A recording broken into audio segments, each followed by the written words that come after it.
Bueno, pues vamos a ver ahora el origen del prejuicio en las teorías grupales. Teorías grupales, ya hemos acabado de ver las individuales. Vamos a ver el prejuicio como un fenómeno intergrupal, un fenómeno entre grupos. Y las teorías que vamos a ver son la teoría del conflicto realista, teoría de la identidad social y categorización del yo, que la hemos visto anteriormente, y emoción social. La teoría del conflicto realista de Taylor y Moghadam. El ser humano es egoísta por naturaleza. El ser humano somos egoístas por naturaleza. Tratamos de obtener las mayores recompensas posibles para nosotros y para los nuestros. Y por eso, cuando hay dos grupos o más, pero vamos a poner que hay dos grupos, ¿qué pasa? Que si tenemos metas incompatibles, yo voy a luchar por la mía, tú vas a luchar por la tuya, y que va a haber un conflicto entre nosotros, y hemos dicho que ese conflicto va a aumentar el prejuicio y la discriminación hacia otros. Mi grupo va a aumentar el prejuicio hacia tu grupo, porque yo quiero llegar a esa meta y tú también. Entonces va a haber un conflicto y vamos a aumentar los prejuicios del uno al otro. La única forma de reducir este conflicto, según Smith, es crear una meta de orden superior, una meta supraordenada. ¿Qué quiere decir? Que se podía alcanzar si ambos grupos podían colaborar para alcanzar una meta. Ambos colaboraban para alcanzar una meta. Vamos a ver la teoría de la identidad social y categorización del yo. Ya la hemos visto anteriormente. La teoría de la identidad social de Tagfeld y la teoría de la categorización del yo de Turner. La teoría de la identidad social decía que dentro de esa teoría está el paradigma del grupo mínimo y hace hincapié en la importancia de la identidad social. ¿Qué propone esa teoría? ¿Qué nos propone? Que todas las personas tratamos de alcanzar y mantener una identidad social positiva. Dicha identidad social se adquiere cuando realizamos comparaciones favorables entre nuestro propio grupo y otros grupos relevantes de una determinada situación. Repito, la teoría de la identidad social, dijimos que dentro de esa teoría estaba el paradigma del grupo mínimo, hace hincapié en la importancia de la identidad social, por eso el nombre de la teoría, la importancia de la identidad social, y propone que todas las personas vamos a intentar alcanzar y mantener una identidad social positiva. Y que para que esa identidad positiva sea adquirida cuando dicha identidad social se adquiere, esa identidad social positiva se va a adquirir cuando hacemos comparaciones favorables, identidad positiva, comparaciones favorables entre nuestro grupo y otros grupos que sean relevantes en una determinada situación. Para conseguir esta comparación favorable, las personas tendemos a favorecer en nuestro grupo y a eso se le llama favoritismo endogrupal de nuestro grupo. El origen del prejuicio y la discriminación nace en el favoritismo endogrupal. El favoritismo endogrupal es el origen del prejuicio y de la discriminación. ¿Qué vamos a hacer? Va a favorecer al propio grupo para mantener y conseguir una identidad social positiva. Eso es lo que quiere decir el favoritismo endogrupal. El favoritismo endogrupal, repito, es vamos a favorecer al propio grupo para mantener esa identidad social positiva. En cambio, Turner nos va a decir una teoría de la categorización del yo. Nos va a proponer que una persona puede categorizarse dependiendo del contexto. Aquí va a depender del contexto, como persona individual o como miembro de un grupo. Categorizarse como miembro de un grupo tiene efectos psicológicos importantes. Acentúa la percepción de semejanza con otros miembros del grupo y de las diferencias con el exogrupo. Acentúa la percepción de semejanza nos vemos más semejantes a miembros de nuestro grupo y nos vemos más diferentes a los miembros del otro grupo.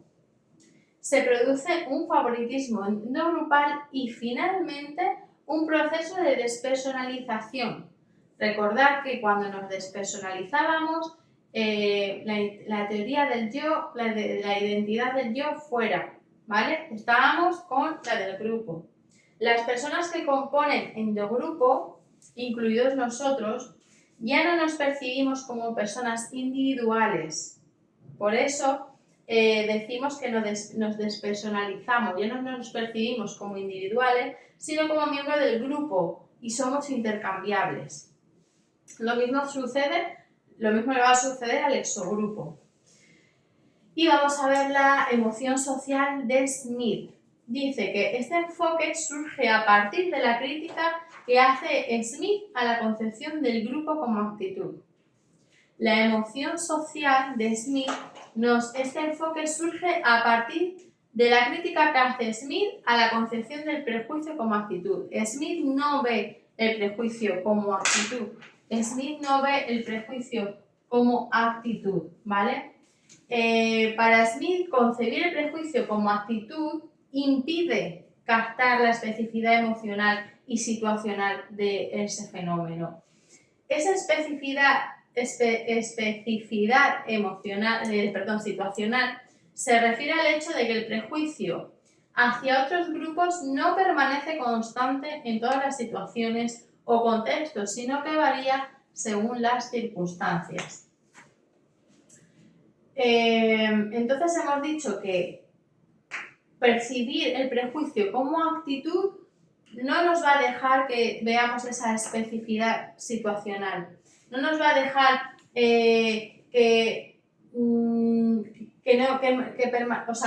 se refiere al hecho de que el prejuicio hacia otros grupos no permanece constante. Si yo lo tengo como actitud, va a estar constante. Si yo no lo tengo como actitud, no va a estar constante, sino que yo, depende del contexto, pues sacaré prejuicios, no más, menos.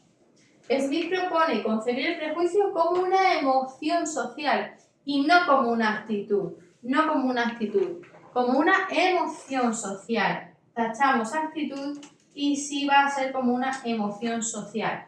¿Y en qué se va a basar para concebirlo como una emoción social? En la teoría de la categorización del yo y en la teoría del apraisal.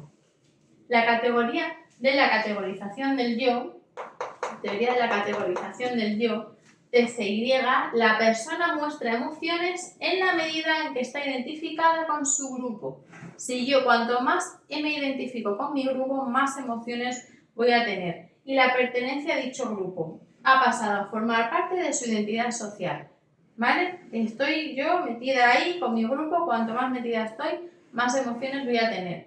Por ejemplo, cuando los seguidores de un equipo deportivo se sienten orgullosos por su triunfo o tristes por su fracaso. Si yo soy del equipo tal, pues me voy a sentir orgullosa o me voy a sentir fracasada en caso de que hayamos perdido. Y en la teoría del apraisal nos decimos que identificar la emoción como un síndrome complejo en el que coexisten cogniciones, sentimientos subjetivos y tendencias para la acción fisiológicas o conductuales. Este síndrome lo ponen en marcha una serie de cogniciones o creencias. Esas cogniciones o creencias es el apraisal, que están ligadas a una determinada emoción. Por ejemplo, la emoción de cólera. La emoción de cólera puede ser provocada por el apraisal, por esa creencia que yo tengo. Yo tengo una creencia y esa creencia va a ser la que provoque mi emoción, obtenido a partir de la acción injusta de otra persona. Una persona va a tener una acción injusta y yo tengo una creencia de que esa acción, según mis creencias, pues voy a ver que esa acción es injusta, entonces al final voy a tener una emoción. Eso es lo que quiere decir el apraisal. Es un poco más complicado de entender, pero bueno, lo vamos a volver a leer. El apraisal, teoría del apraisal. Identificar la emoción como un síndrome complejo en el que coexisten cogniciones, sentimientos subjetivos, no objetivos, subjetivos, y tendencia a la acción fisiológica conductual, ¿vale? Sentimientos, acciones. Este síndrome lo ponen en marcha una serie de cogniciones o creencias que tenemos. Lo va a poner en marcha una serie de creencias o de cogniciones que están ligadas a una determinada emoción. Yo tengo una creencia ligada a una determinada emoción y cuando veo que otra persona hace una acción injusta, yo voy a sentir esa emoción. ¿Sí? Pues con esto hemos acabado las teorías grupales y vamos a pasar a ver las societales.